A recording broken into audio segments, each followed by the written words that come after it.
El pozo y el péndulo.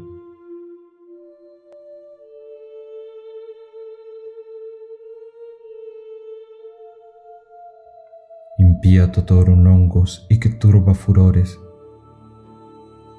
sanguinis innocui non satiata lui. Sospite nunc patria, fracto nunc funeris antro. Mors subitira fuit vita solusque et patent.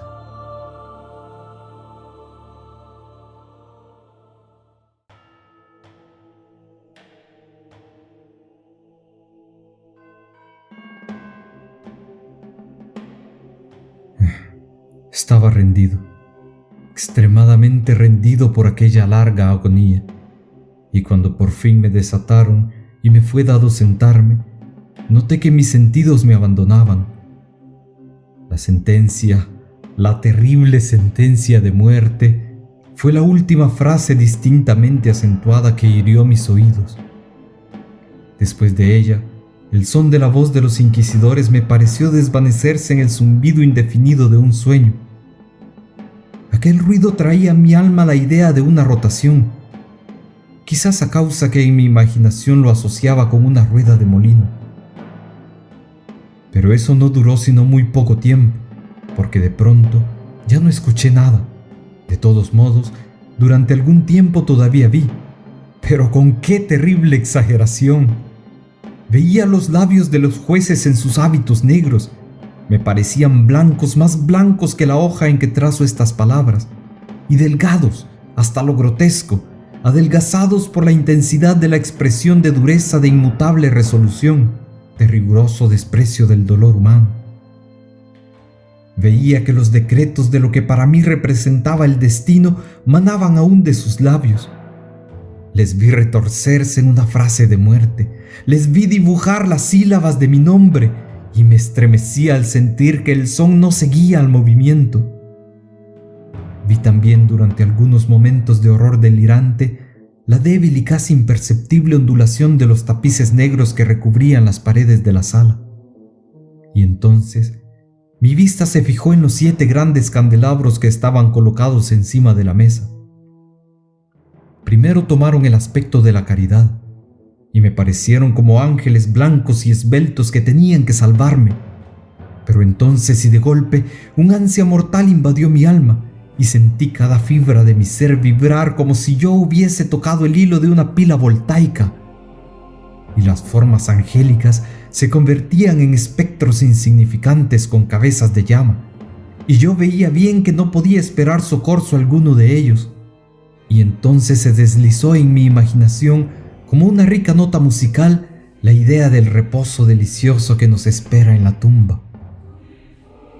La idea vino suave, furtivamente, y me pareció que necesité mucho rato para tener de ella una apreciación completa.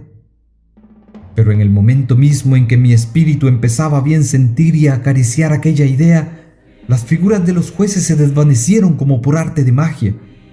Los grandes candelabros se redujeron a nada. Sus llamas se extinguieron eternamente. El negro de las tinieblas sobrevino. Todas las sensaciones parecieron desvanecerse como en una inmersión loca y precipitada del alma en el reino de Hades. Y el universo ya no fue más que noche, silencio, inmovilidad.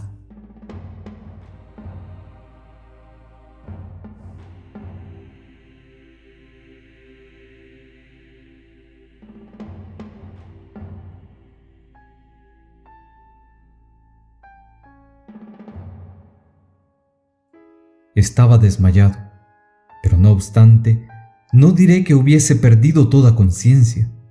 Lo que de ella me quedaba, no trataré de definirlo, ni siquiera de describirlo. Pero en fin, todo no estaba perdido. En el más profundo sueño, no. En el delirio, no. En el desvanecimiento, no. En la muerte, no. No. No todo está perdido ni en la tumba. De otro modo, no habría inmortalidad para el hombre. Al despertarnos del más profundo dormir, desgarramos la telaraña de algún ensueño. No obstante, un segundo después, Tan frágil era quizá aquel tejido, no nos acordamos de haber soñado. En la vuelta del desvanecimiento a la vida hay dos etapas. La primera es el sentimiento de la existencia moral o espiritual. La segunda, el sentimiento de la existencia física. Parece probable que, si al llegar a la segunda etapa pudiésemos evocar las impresiones de la primera, encontraríamos en ellas todos los elocuentes recuerdos del abismo transmundano. ¿Y ese abismo cuál es? ¿Cómo distinguiremos sus sombras de las de la tumba? Pero si las impresiones de lo que yo he llamado la primera etapa no vienen a la llamada de la voluntad, de todos modos, después de un largo intervalo, ¿no aparecen sin ser invitados, aunque nos maravillemos de dónde puedan salir? El que nunca se ha desmayado no es el que descubre raros palacios y caras extrañamente familiares en las brasas ardientes.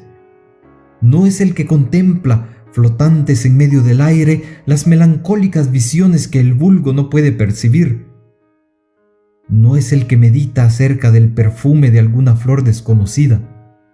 No es aquel cuyo cerebro se extravía en el misterio de alguna melodía que hasta entonces jamás había llamado su atención. En medio de mis repetidos e intensos esfuerzos, de mi enérgica aplicación a recoger algún vestigio de aquel estado de vacío aparente en que se había deslizado mi alma, hubo momentos en que pensé que lo lograba. Hubo cortos instantes, muy cortos instantes, en los que conjuré recuerdos que mi razón lúcida, en una época posterior, me afirmó que no podían referirse más que a aquel estado en que la conciencia parece aniquilada. Esas sombras de recuerdos me presentan muy indistintamente grandes figuras que me arrebataban y silenciosamente me transportaban hacia abajo, siempre más abajo, hasta el momento en que un vértigo horrible me oprimió a la simple idea del infinito en la bajada. Me recuerdan, también, yo no sé qué vago horror que experimentaba en el corazón por la sola razón de su calma sobrenatural. Luego vino un sentimiento de una inmovilidad súbita en todos los seres cercanos, como si los que me llevaban, un cortejo de espectros, hubiesen transportado en su descenso los límites de lo ilimitado y se hubiesen detenido, vencidos por el infinito fastidio de su tarea. Enseguida, mi alma vuelve a encontrar una sensación de insipidez y de humedad, y luego, todo no es más que locura, la locura de una memoria que se agita en lo abominable. Muy súbitamente volvieron a mi alma sonido y movimiento, el movimiento tumultuoso del corazón y a mis oídos el ruido de sus palpitaciones. Luego, una pausa en lo que todo desaparece. Luego, otra vez el son, el movimiento y el tacto como una sensación vibrante que penetra en mi ser. Luego, la simple conciencia de mi existencia. Sin pensamiento, situación que duró mucho tiempo. Luego, muy súbitamente, el pensamiento. Y un terror espeluznante y un ardiente esfuerzo de comprender verdaderamente mi estado. Luego, un vivo deseo de recaer en la insensibilidad. Luego, brusco renacimiento del alma y tentativa fructuosa de movimiento. Y entonces, el recuerdo completo del proceso, de los tapices negros, de la sentencia, de mi debilidad, de mi desvanecimiento. En cuanto a todo lo que siguió, el más completo olvido. Solo más tarde y con una aplicación enérgica he llegado a recordarlo vagamente. Hasta entonces no había abierto los ojos y sentía que estaba echado de espaldas y sin ataduras. Extendí mi mano y cayó pesadamente sobre algo húmedo y duro. La dejé descansar así durante algunos minutos, esforzándome en adivinar dónde estaba y lo que era de mí. Estaba impaciente por servirme de mis ojos, pero no me atrevía. Temía a la primera ojeada sobre los objetos que me rodeaban. No era que temiese el ver cosas horribles, pero me causaba pavor la idea de no ver nada. A la larga, con una loca angustia de corazón, abrí vivamente los ojos. Mi terrible pensamiento se encontró confirmado. La negrura de la noche eterna me envolvía, Hice un esfuerzo para respirar. Me pareció que la intensidad de las tinieblas me oprimía y me sofocaba. La atmósfera era intolerablemente pesada. Permanecí apaciblemente acostado e hice un esfuerzo para ejercitar mi razón. Recordé los procedimientos de la Inquisición y, partiendo de ahí, me apliqué a deducir mi posición real. La sentencia había sido pronunciada y me parecía que desde entonces había transcurrido un largo intervalo de tiempo. Sin embargo, no me imaginé ni un solo instante que yo estuviese realmente muerto. Tal idea, a despecho de todas las ficciones literarias, es totalmente incompatible con la existencia real. Pero ¿dónde estaba yo? ¿Y en qué estado? Yo sabía que los condenados a muerte morían ordinariamente en los autos de fe. Una solemnidad de ese género se había celebrado la tarde misma del día del juicio. ¿Había sido yo reintegrado a mi calabozo para esperar el próximo sacrificio que no debía celebrarse hasta dentro de algunos meses? Vi enseguida que eso no podía ser. El contingente de víctimas había sido inmediatamente requerido.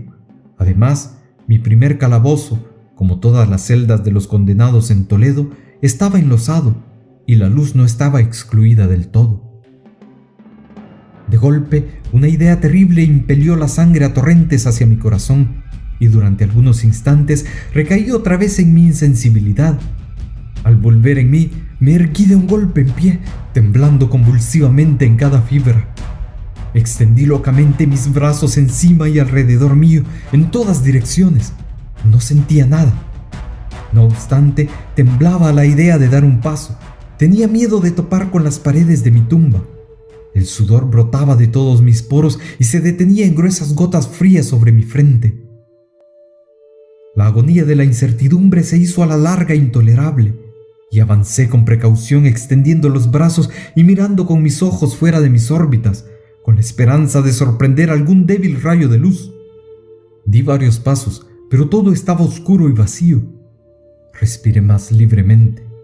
Por fin, me pareció evidente que el más terrible de los destinos no era aquel que me habían reservado. Y entonces, como yo continuaba avanzando con precaución, 1000 vagos rumores que corrían acerca de los horrores de Toledo se amontonaron mezclados en mi memoria. Se contaban de los calabozos cosas extrañas. Yo las había considerado siempre como fábulas, pero tan extrañas y tan horripilantes que no se podían repetir sino en voz baja. ¿Tenía que morir de hambre en aquel mundo subterráneo de tinieblas, o qué destino más terrible aún quizá me esperaba? Que el resultado fuese la muerte, y una muerte de una amargura escogida, yo conocía demasiado bien el carácter de mis jueces para dudarlo. El modo y la hora eran todo lo que me ocupaba y me atormentaba.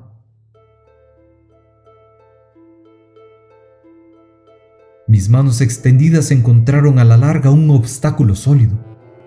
Era una pared que parecía construida de piedras, muy lisa, húmeda y fría. La seguí de cerca, andando con la cuidadosa desconfianza que ciertas antiguas historias me habían inspirado. Esta operación no me dio ningún medio de verificar la dimensión de mi cárcel, porque podía darle la vuelta, volver al punto de donde había partido sin darme cuenta, tanto la pared parecía perfectamente uniforme. Por ese motivo, busqué el cuchillo que tenía en el bolsillo cuando me condujeron al tribunal, pero había desaparecido, porque me habían cambiado las ropas por un vestido de grosera sarga. Tenía la idea de hundir la hoja en alguna pequeña grieta de la mampostería, al fin de comprobar mi punto de partida. La dificultad, no obstante, era bien vulgar, pero de momento, en el desorden de mi pensamiento, me pareció insuperable.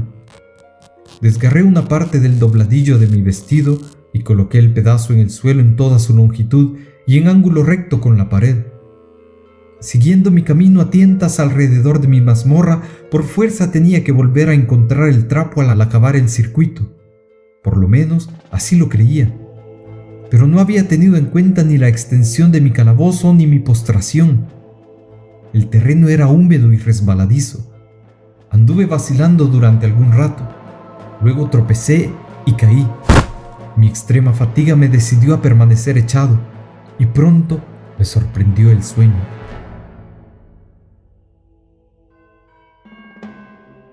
Al despertarme y al estirar el brazo, encontré a mi lado un pan y un jarro con agua.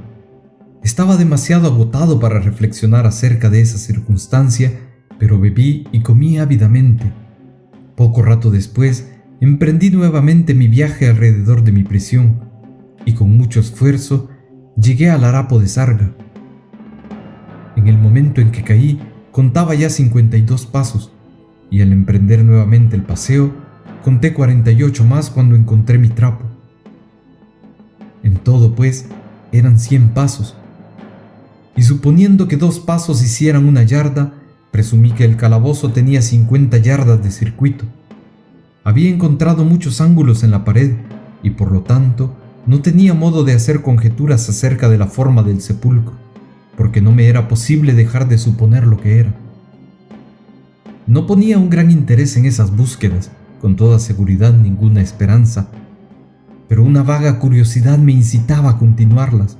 Abandonando la pared, resolví atravesar la superficie circunscrita. De momento, avancé con una extrema precaución, porque el suelo, aunque parecía hecho de una materia dura, era traidor y pegajoso. A la larga, no obstante, tomé valor y eché a andar con aplomo, tratando de atravesar en línea tan recta como fuera posible. Había avanzado así unos 10 o 12 pasos aproximadamente, cuando el resto del dobladillo desgarrado de mi vestido se enredó en mis piernas, lo pisé y caí violentamente de cara. En el desorden de mi caída, no noté enseguida una circunstancia algo sorprendente que no obstante algunos segundos después, y cuando aún estaba extendido, fijó mi atención. Hela aquí, mi mentón reposaba sobre el suelo de la prisión, pero mis labios y la parte superior de mi cabeza, aunque parecían situados a una menor elevación que la barbilla, no tocaban a nada. Al mismo tiempo, me pareció que mi frente estaba bañada de un vapor viscoso y que un olor particular de viejos hongos subía hasta mis narices. Alargué el brazo y me estremecí al descubrir que había caído al borde mismo de un pozo circular del que no tenía, por el momento, medio alguno de medir la extensión. Palpando la mampostería, justo debajo del brocal, logré arrancar un pequeño fragmento y lo dejé caer en el abismo. Durante algunos segundos presté oído a sus rebotes.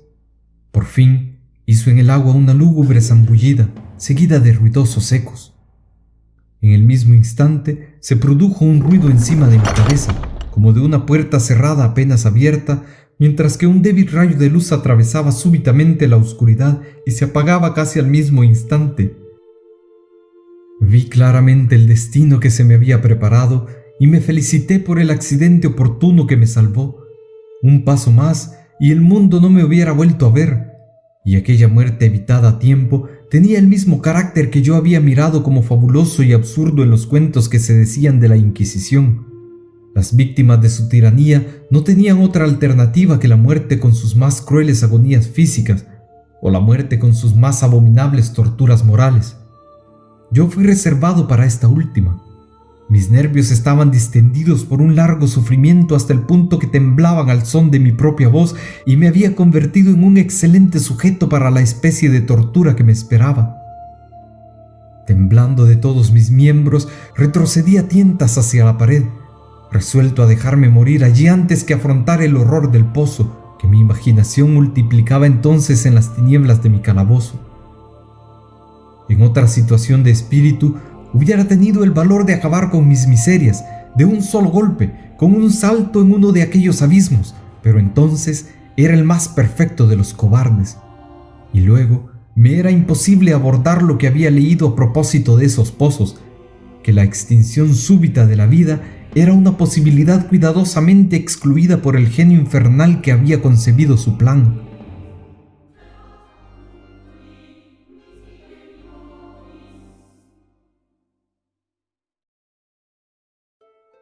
La agitación de mi espíritu me mantuvo despierto durante largas horas, pero por fin me adormecí otra vez.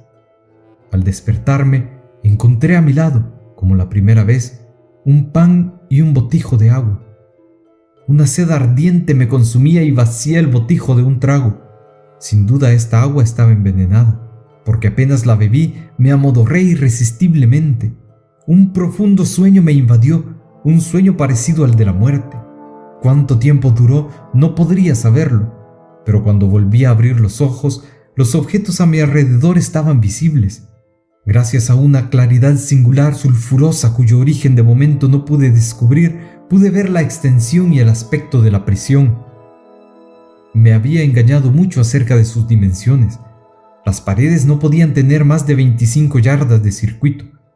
Durante algunos minutos ese descubrimiento fue para mí una inmensa turbación muy pueril en verdad, porque en medio de las circunstancias terribles que me rodeaban, ¿qué podía haber de menos importancia que las dimensiones de mi prisión? Pero mi alma ponía un interés extraño en simplezas y me aplicaba con fuerza a darme cuenta del error que había cometido en mis medidas. Por fin, la verdad se me apareció como un relámpago. En mi primera tentativa de exploración había contado 52 pasos hasta el momento en que caí. Tenía que estar entonces a un paso o dos del pedazo de sarga. De hecho, casi había recorrido todo el circuito de la sepultura. Me dormí entonces y al despertarme debí volver sobre mis pasos, creando así un circuito casi doble del circuito real. La confusión de mi cerebro me había impedido notar que había comenzado mi vuelta con la pared a mi izquierda y que la terminaba con la pared a mi derecha. Me había también engañado por lo que concernía a la forma del recinto. Palpando mi ruta, había encontrado muchos ángulos y de ello había deducido la idea de una gran irregularidad. De tal modo es potente el efecto de una oscuridad total sobre alguien que sale de un letargo, de un sueño. Esos ángulos eran simple producto de algunas ligeras depresiones o huecos a intervalos desiguales. La forma general del calabozo era un cuadrado. Lo que había tomado por mampostería parecía entonces de hierro o de algún otro metal en láminas enormes cuyas suturas y junturas ocasionaban las depresiones. La superficie entera de aquella construcción metálica estaba groseramente pintarrajeada con todos los emblemas horrorosos y repulsivos a que ha dado origen la superstición sepulcral de los monjes.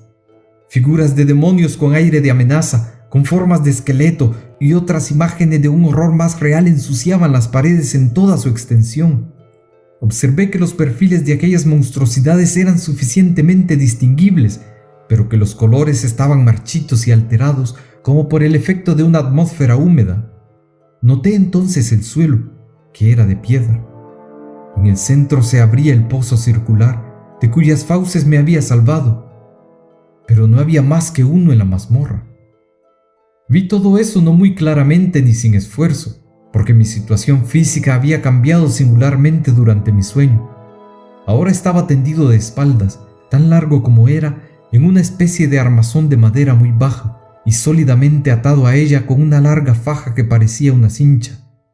Esta se enroscaba varias veces alrededor de mis miembros y de mi cuerpo, y no me dejaba en libertad sino mi cabeza y mi brazo izquierdo.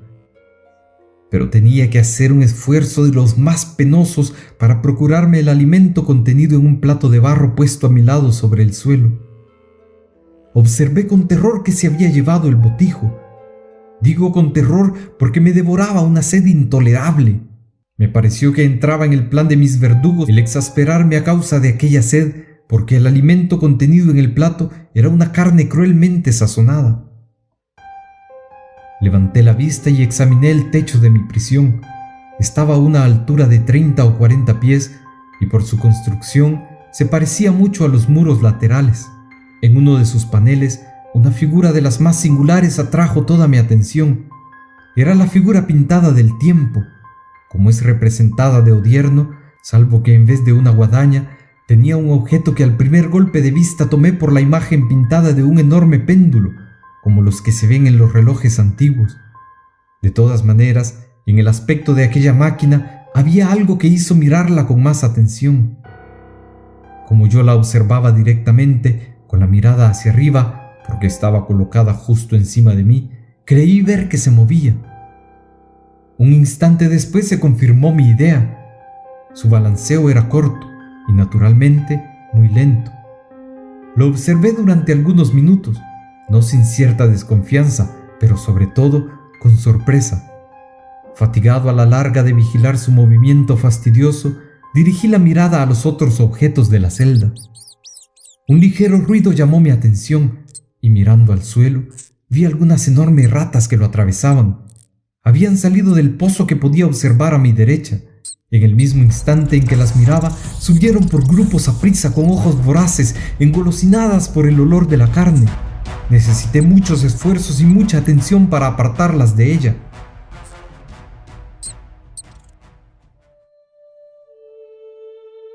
Podía bien haber transcurrido una media hora, quizás una hora, porque ya no podía medir el tiempo sino muy imperfectamente, cuando levanté otra vez la mirada encima de mí. Lo que vi entonces me confundió y me causó estupefacción. El recorrido del péndulo se había acrecentado casi una yarda. Su velocidad, como consecuencia natural, era también mucho mayor. Pero lo que me turbó principalmente fue la idea que había descendido visiblemente. Observé entonces, es inútil decir con qué terror, que su extremidad inferior estaba formada por una media luna de acero resplandeciente que tenía cerca de un pie de largo de punta a punta, las puntas dirigidas hacia arriba y el tajo inferior evidentemente afilado como el de una navaja de afeitar. Como una navaja de afeitar, también parecía pesada y maciza, dilatándose a partir del filo en una forma ancha y sólida. Estaba ajustada a una pesada pértiga de cobre y el todo silbaba al balancearse a través del espacio. Ya no podía tener más dudas acerca de la suerte que se me había preparado con la atroz ingeniosidad monacal. Mi descubrimiento del pozo fue adivinado por los agentes de la Inquisición. El pozo cuyos horrores habían sido reservados para un herético tan temerario como yo. El pozo, imagen del infierno y considerado por la opinión como la última tulé de todos sus castigos, había evitado la inmersión por el más fortuito de los accidentes y sabía que el arte de hacer del suplicio una trampa y una sorpresa formaba una rama importante de todo aquel fantástico sistema de ejecuciones secretas. Ahora bien, habiendo escapado de mi caída en el abismo, no entraba en el plan demoníaco el precipitarme en él. Estaba, pues, destinado, y esta vez sin alternativa posible, a una destrucción diferente y más suave. ¡Más suave! Casi sonreí en mi agonía al pensar en la singular aplicación que hacía de tal palabra.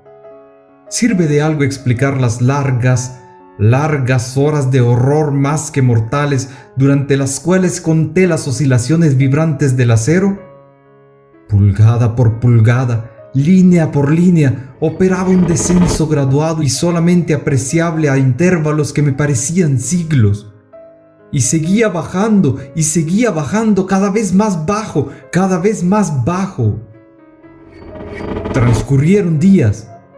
Es posible que transcurrieran muchos días antes que llegara bastante cerca de mí para abanicarme con su soplo acre. El olor del acero afilado se introducía en mi nariz. Rogué al cielo, lo fatigué con mi plegaria, que hiciera descender el acero más rápidamente. Me volví loco, frenético, y me esforcé por incorporarme, por ir al encuentro de aquella terrible cimitarra oscilante. Y luego, de súbito, caí en una gran calma y permanecí tendido, sonriendo ante aquella muerte centellante como un niño a un juguete precioso.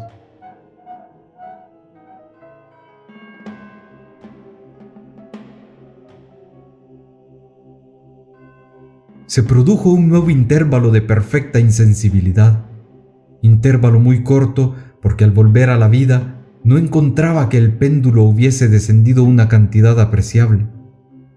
Pudiera bien ser que ese tiempo hubiese sido largo, porque estaba consciente que había demonios que tomaron nota de mi desmayo y que podían detener la oscilación a su voluntad. Al volver en mí, experimenté un malestar y una debilidad, inexpresables como consecuencia de una larga inanición. Aún en medio de las angustias que sentía, la naturaleza humana imploraba su alimento. Con un penoso esfuerzo, alargué mi brazo izquierdo tan lejos como me lo permitieron mis ligaduras y me apoderé de un pequeño resto que las ratas quisieron dejarme.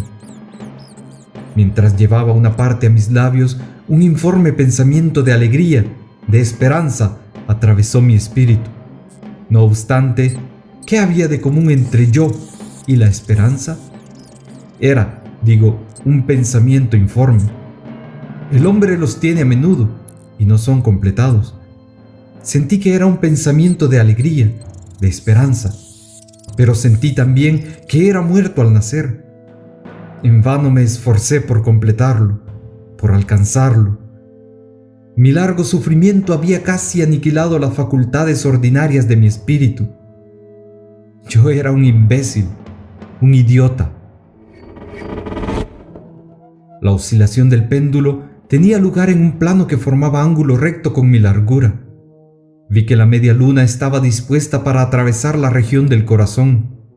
Rasgaría la sarga de mi vestido, luego volvería y repetiría la operación, otra vez y otra.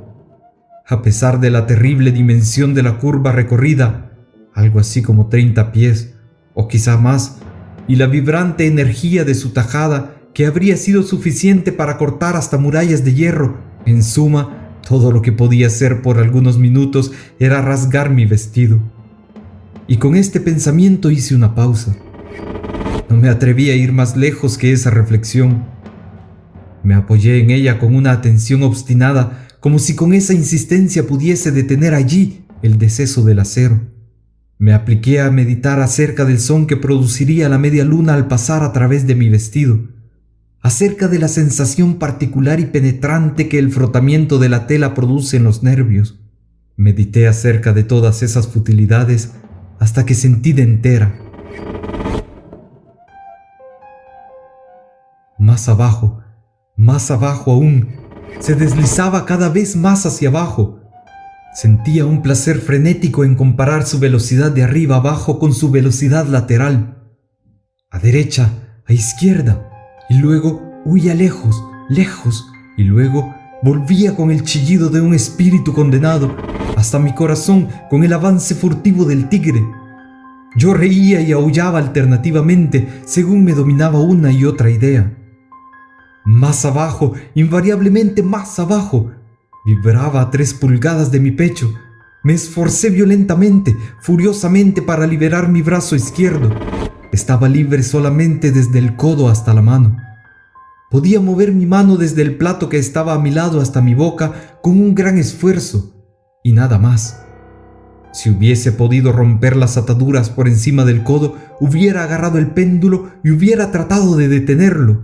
Habría igualmente tratado de detener una avalancha.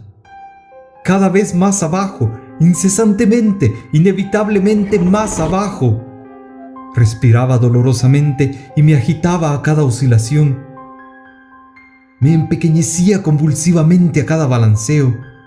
Mis ojos lo seguían en su vuelo ascendente y descendente con el ardor de la desesperación más insensata. Se cerraban espasmódicamente en el momento de la bajada, aunque la muerte hubiese sido un alivio. ¡Oh, qué increíble alivio!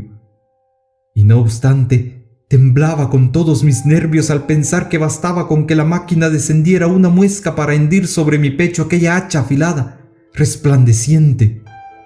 Era la esperanza la que hacía temblar mis nervios así y contraerse todo mi ser. Era la esperanza que triunfa hasta en el cadalso, que cuchichea al oído de los condenados a muerte, hasta en las mazmorras de la Inquisición.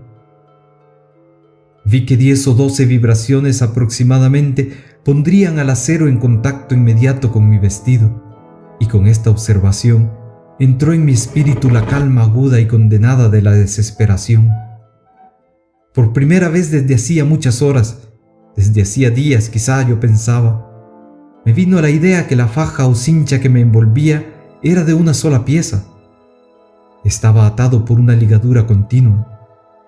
El primer corte de la cuchilla, de la media luna, en una parte cualquiera de la cincha, tenía que soltarla suficientemente para permitir a mi mano izquierda el desenvolverla alrededor de mí.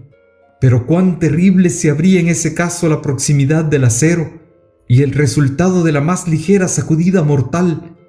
¿Era acaso verosímil que los ayudantes del verdugo no hubiesen previsto y evitado esa posibilidad? ¿Era probable que la faja atravesara mi pecho según el recorrido del péndulo? Temblando de ver frustrada mi débil esperanza, Verosímilmente la postrera, levanté lo suficiente la cabeza para ver bien mi pecho. La cincha envolvía estrechamente mis miembros y mi cuerpo en todos los sentidos, excepto en el del plano de la media luna homicida.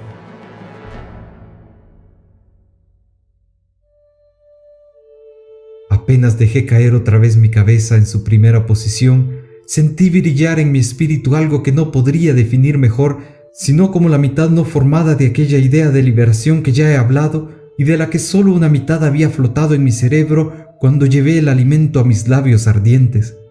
La idea entera estaba ahora presente, débil, apenas viable, apenas definida, pero al fin completa. Me puse inmediatamente con la energía de la desesperación a tratar de ejecutarla. Desde hacía varias horas, en la vecindad inmediata del catre en que estaba echado, pululaban literalmente las ratas. Eran tumultuosas, atrevidas, voraces, sus ojos rojos dirigidos hacia mí como si no esperaran más que mi inmovilidad para hacerme su presa. ¿A qué alimento, pensé, se han acostumbrado en el pozo? Salvo un pequeño resto, habían devorado, a pesar de todos mis esfuerzos por impedirlo, el contenido del plato. Mi mano había contraído un hábito de vaivén, de balanceo hacia el plato, y a la larga, la uniformidad maquinal del movimiento le había sustraído toda su eficacia. En su voracidad, aquella plaga clavaba a menudo sus dientes agudos en mis dedos. Con los pedazos de la carne oleosa y sazonada que aún quedaba, frotaba con fuerza la faja por todas las partes que podía alcanzar. Luego, retirando la mano del suelo, permanecí inmóvil y sin respirar. De momento, los voraces animales quedaron sorprendidos y asustados por el cambio del cese del movimiento. Se alarmaron y huyeron. Muchas volvieron al pozo, pero eso solo duró un instante. Yo no había contado en vano con su glotonería. Observando ellas que yo permanecía quieto, una o dos de las más atrevidas treparon al catre y husmearon la cincha. Ello me pareció el indicio de una invasión general. Tropas frescas se precipitaron fuera del pozo, se aferraron a la madera, la escalaron y saltaron por centenares sobre mi cuerpo. El movimiento regular del péndulo no les asustaba lo más mínimo. Lo evitaban a su paso y trabajaban activamente sobre la faja untada de aceite. Se apretaban, pululaban y se amontonaban incesantemente sobre mí. Se retorcían sobre mi garganta. Sus labios fríos buscaban los míos. Estaba sofocado a medias por su peso multiplicado. Una repugnancia para la que no hay nombre en el mundo soliviantaba mi pecho y me helaba el corazón como un vómito pesado. Un minuto más y sentía que la horrible operación estaría terminada. Sentía positivamente el aflojamiento de la faja. Sabía que ya debía estar cortada por más de una parte. Con una resolución sobrehumana, permanecí inmóvil. No me había equivocado en mis cálculos. No había sufrido en vano. A la larga sentí que estaba libre. La cincha colgaba a jirones alrededor de mi cuerpo, pero el movimiento del péndulo atacaba ya a mi pecho. Había hendido la sarga de mi vestido. Había cortado la camisa de abajo. Hizo aún 2 oscilaciones y una sensación de dolor agudo atravesó todos mis nervios. Pero había llegado el instante de la salvación. A un gesto de mi mano, mis libertadores huyeron tumultuosamente. Con un movimiento tranquilo y resuelto, prudente y oblicuo, lentamente y aplanándome, me deslicé fuera de la atadura de la cincha y del alcance de la cimitarra. Al menos por el momento estaba libre. ¡Libre! Y en las garras de la Inquisición.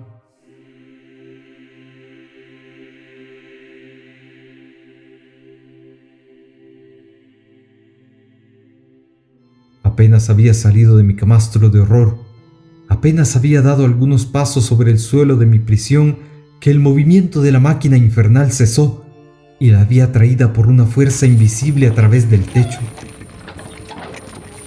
Lección fue esa que arrancó toda esperanza de mi corazón. Todos mis movimientos indudablemente eran espiados. ¡Libre! No me había escapado de la muerte en una especie de agonía, sino para ser entregado a algo peor que la muerte en alguna otra especie.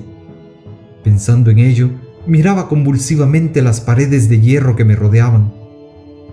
Algo singular, Un cambio que de pronto no pude apreciar distintamente se produjo en la cámara. Era evidente. Durante algunos minutos de una distracción llena de sueños y de escalofríos, me extravié en vanas e incoherentes conjeturas.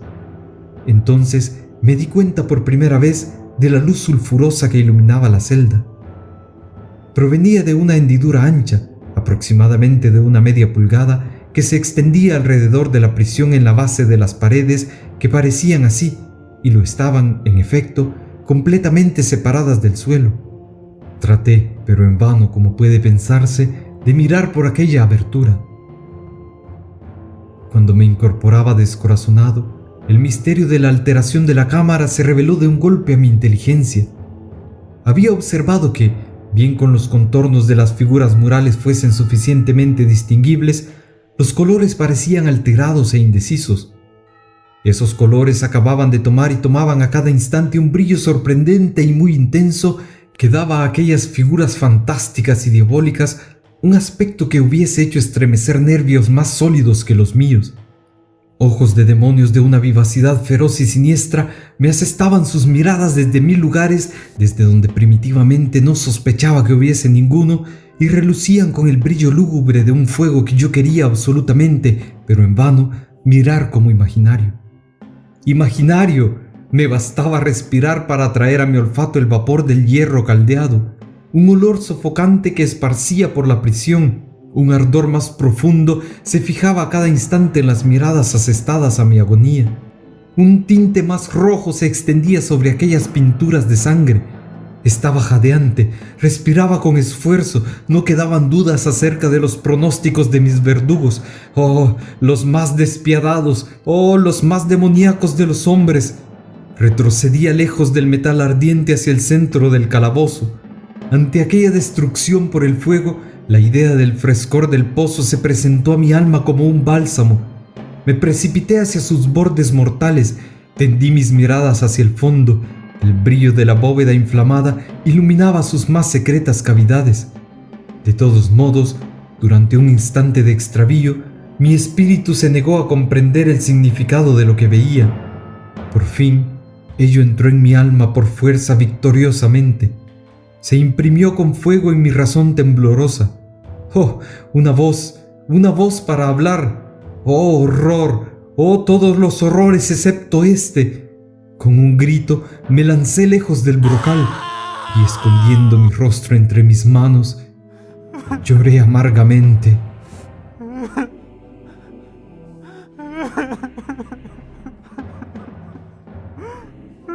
El calor aumentaba con rapidez pavorosa y una vez más levanté la vista, estremeciéndome como en un acceso de fiebre. Un segundo cambio había tenido lugar en la celda, y ahora ese cambio era evidentemente de forma. Como la primera vez, en vano traté de apreciar o comprender lo que sucedía, pero no se me dejó mucho rato en la duda. La venganza de la Inquisición iba a gran velocidad desviada, 2 veces por dicha mía, y ya no se podía jugar más con el rey de los espantos. La cámara había sido cuadrada. Me di cuenta que 2 de sus ángulos de hierro eran entonces agudos, 2, por lo tanto, obtusos. El terrible contraste aumentaba rápidamente con un fragor, un gemido sordo. En un instante, la cámara había cambiado su forma a la de un rombo, pero la transformación no se detuvo ahí. No deseaba, no esperaba que se detuviera ahí. Hubiese aplicado los muros rojos contra mi pecho como una vestidura de paz eterna. «¡La muerte!», me dije. «No importa qué muerte, excepto la del pozo». Insensato, ¿cómo no había comprendido que era necesario el pozo? ¿Que solo el pozo era la razón del hierro ardiente que me asediaba? ¿Podría resistir a su ardor? Y aún suponiéndolo, ¿podría resistir a su presión? Y ahora el losange se aplanaba, se aplanaba, se aplanaba con una rapidez que no me dejaba tiempo para reflexionar. Su centro, situado en la línea de su mayor anchura, coincidía justo con la abertura del abismo. Traté de retroceder, pero las paredes, estrechándose, me apretaban irresistiblemente. Por fin, vino un momento en el que mi cuerpo, quemado y contorsionado, encontraba apenas su sitio en que apenas había lugar para mi pie en el suelo de la prisión. Ya no luchaba, pero la agonía de mi alma se exhaló en un grande y largo grito supremo de desesperación. Sentí que vacilaba en el borde. Volví la mirada. Pero he ahí como un ruido discorde de voces humanas, una explosión, un huracán de trompetas, un potente rugido como el de 1.000.000 de truenos. Los muros de hierro retrocedieron precipitadamente. Un brazo extendido agarró el mío cuando yo caía desfallecido hacia el abismo. Era el brazo del general Lasalle. El ejército francés había entrado en Toledo. La Inquisición estaba en manos de sus enemigos.